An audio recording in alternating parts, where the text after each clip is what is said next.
ಇನ್ನು ಸಿಎಂ ಸಿದ್ದರಾಮಯ್ಯ ಮೂಡಾ ಪ್ರಕರಣದ ತೀರ್ಪು ಸದ್ಯ ಹೈಕೋರ್ಟ್ನಲ್ಲಿದೆ. ಇದೇ ಸಂದರ್ಭದಲ್ಲಿ ಮುಖ್ಯಮಂತ್ರಿಗಳ ವಿರುದ್ಧವಾಗಿ ಮತ್ತೊಂದು ದೂರು ದಾಖಲಾಗಿದೆ. ಅದಕ್ಕೆ ಸಂಬಂಧಪಟ್ಟಂಗೆ ಏನು ಅನ್ನುವಂಥದ್ದನ್ನ ಮಾಹಿತಿಯನ್ನ ಕೇಳಿ ರಾಜ್ಯಪಾಲರು ಸರ್ಕಾರದ ಮುಖ್ಯ ಕಾರ್ಯದರ್ಶಿಗಳಿಗೆ ಈಗ ಆಲ್ರೆಡಿ ಪತ್ರ ಕೂಡ ಬರೆದಿದ್ದಾರೆ.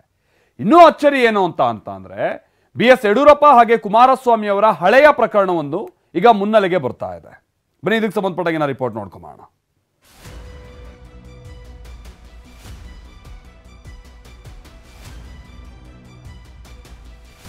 ಸಿಎಂ ವಿರುದ್ಧ ರಾಜ್ಯಪಾಲರಿಗೆ ಮತ್ತೊಂದು ದೂರು. ಮುಖ್ಯ ಕಾರ್ಯದರ್ಶಿಗೆ ವರದಿ ಕೇಳಿದ ಗವರ್ನರ್ ಗೆಹ್ಲೋಟ್. ಸಿಎಂ ಸಿದ್ದರಾಮಯ್ಯ ವಿರುದ್ಧ ರಾಜ್ಯಪಾಲರಿಗೆ ಮತ್ತೊಂದು ದೂರು ಹೋಗಿದೆ. ಮೈಸೂರಿನ PS ನಟರಾಜು ಅನ್ನೋರು ಸಿಎಂ ವಿರುದ್ಧ ಗಂಭೀರ ಆರೋಪವನ್ನೇ ಮಾಡಿದ್ದಾರೆ. ನಗರದ ಅಭಿವೃದ್ಧಿ ಮಾತ್ರ ಮಾಡಬೇಕಿದ್ದ ಮೂಡಾ ವರುಣ ಶ್ರೀರಂಗಪಟ್ಟಣದಲ್ಲಿ ಕಾಮಗಾರಿ ನಡೆಸಿದೆ. ಸಿಎಂ ನಿರ್ದೇಶನದಂತೆ ಅಕ್ರಮವಾಗಿ 387 ಕೋಟಿ ಕಾಮಗಾರಿ ನಡೆದಿದೆಯಂತ ಆಗಸ್ಟ್ 27ರಂದು ರಾಜ್ಯಪಾಲರಿಗೆ ದೂರು ನೀಡಿದ್ದಾರೆ. ರಾಜ್ಯಪಾಲರು ಕೂಡ ಮುಖ್ಯ ಕಾರ್ಯದರ್ಶಿಗೆ ಪತ್ರ ಬರೆದು ವರದಿ ಕೇಳಿದ್ದಾರೆ.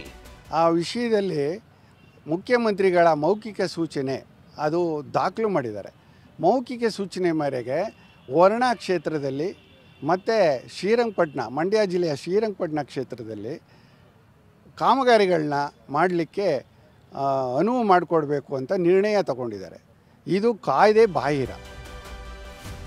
HDK BSY ವಿರುದ್ಧ ಅಕ್ರಮ ಡಿನೋಟಿಫಿಕೇಶನ್ ಕೇಸ್. ದೋಸ್ತಿಗಳ ದಾಖಲೆ ಬಿಡುಗಡೆ ಮಾಡಿದ ಸಚಿವರು. ಹಗರಣಗಳ ಜಟಾಪಟಿಗೆ ಹಳೆ ಪ್ರಕರಣವೊಂದು ಮುನ್ನೆಲೆಗೆ ಬಂದಿದೆ. ಸಚಿವರು BSY ಮತ್ತು HDK ನಡುವಿನ 2007ರ ಕೇಸೊಂದರ ದಾಖಲೆ ಬಿಡುಗಡೆ ಮಾಡಿದ್ದಾರೆ. ಅಕ್ರಮವಾಗಿ ಡಿನೋಟಿಫಿಕೇಶನ್ ಮಾಡಿರೋ ಆರೋಪ ಕೇಳಿ ಬಂದಿದೆ. ಗಂಗೇನಹಳ್ಳಿ ಬಡಾವಣೆಯಲ್ಲಿ 1 ಎಕರೆ 11 ಗುಂಟೆ ಭೂಮಿಯನ್ನ ಅಕ್ರಮವಾಗಿ ಡಿನೋಟಿಫೈ ಮಾಡಿದ್ರಂತೆ. ಕುಮಾರಸ್ವಾಮಿ ಕಳುಹಿಸಿದ್ದ ಫೈಲ್ಗೆ BSY ಸಹಿ ಹಾಕಿದ್ದಾರೆ ಅಂತ ಸಚಿವರು ಆರೋಪಿಸಿದ್ದಾರೆ. ಈ ಜಮೀನನ ಅಸಲಿ ಮಾಲೀಕರು ಅವರ ವಾರಸುದಾರರು 21 ಜನ ಇದ್ದಾರೆ.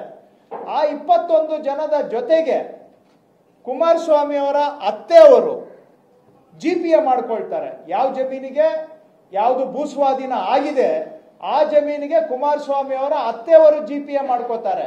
ಡಿನೋಟಿಫಿಕೇಶನ್ ಆದ ಕೆಲವೇ ದಿನಗಳಿಗೆ 1 ಎಕರೆ 11 ಗುಂಟೆ ಗಂಗೇನಹಳ್ಳಿ ಸರ್ವೆ ನಂಬರ್ ಕುಮಾರಸ್ವಾಮಿ ಅವರ ಬಾಮೈದ ಹೆಸರಿಗೆ ರಿಜಿಸ್ಟರ್ ಆಗುತ್ತೆ. ಯಾರ ಜಮೀನಿಗೆ ಡಿನೋಟಿಫಿಕೇಶನ್ ಆಗಿದೆ ಆ ಮನುಷ್ಯ ಸತ್ತೇ ಹೋಗಿದ್ದ. ಸ್ವಾಮಿ, ಈ 1 ಎಕರೆ 11 ಗುಂಟೆ ಸತ್ತೋದವರ ಹೆಸರಿಗೆ ನೀವೆಂಗೆ ಡಿನೋಟಿಫಿಕೇಶನ್ ಮಾಡಿಸಿದ್ರಿ? ಇನ್ನು 1976ರ ಭೂಸ್ವಾಧೀನವನ್ನ BSY ಕೈಬಿಟ್ಟಿದ್ದೇಕೆ ಅಂತ ಸಚಿವ ದಿನೇಶ್ ಗುಂಡೂರಾವ್ ಪ್ರಶ್ನಿಸಿದ್ದಾರೆ. ಜೊತೆಗೆ 100 ಕೋಟಿ ಆಸ್ತಿಯನ್ನ 60 ಲಕ್ಷಕ್ಕೆ ಲಪಟಾಯಿಸಿದ್ದೀರಿ ಅಂತ ಆರೋಪ ಮಾಡಿದ್ದಾರೆ. ಒಂದೇ ಒಂದು ಲೈನ್ ನಲ್ಲಿ ಮಾನ್ಯ ಯಡಿಯೂರಪ್ಪನವರು ಭೂ ಸ್ವಾಧೀನದಿಂದ ಕೈ ಬಿಡಲು ಆದೇಶಿಸಿದೆ. ಅದು ಈ ವಿಚಾರದಲ್ಲಿ ಎಲ್ಲಿಂದ ನಿಮಗೆ ಈ ಬಾಂಧವ್ಯ ಬಂತು? ಏನು ನಿಮ್ಮ ಒಂದು ಅಡ್ಜಸ್ಟ್ಮೆಂಟ್ ಏನು?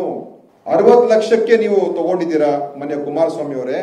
100 crores ಪ್ಲಸ್ ಪ್ರಾಪರ್ಟಿ 60 lakhsಗೆ ನೀವು ಲಪಟಾಯಿಸಿದಿರಲ್ಲ. ಯಾರ ಪ್ರಾಪರ್ಟಿ ಇದು? ಸರ್ಕಾರದ ಪ್ರಾಪರ್ಟಿ, BDA ಪ್ರಾಪರ್ಟಿ.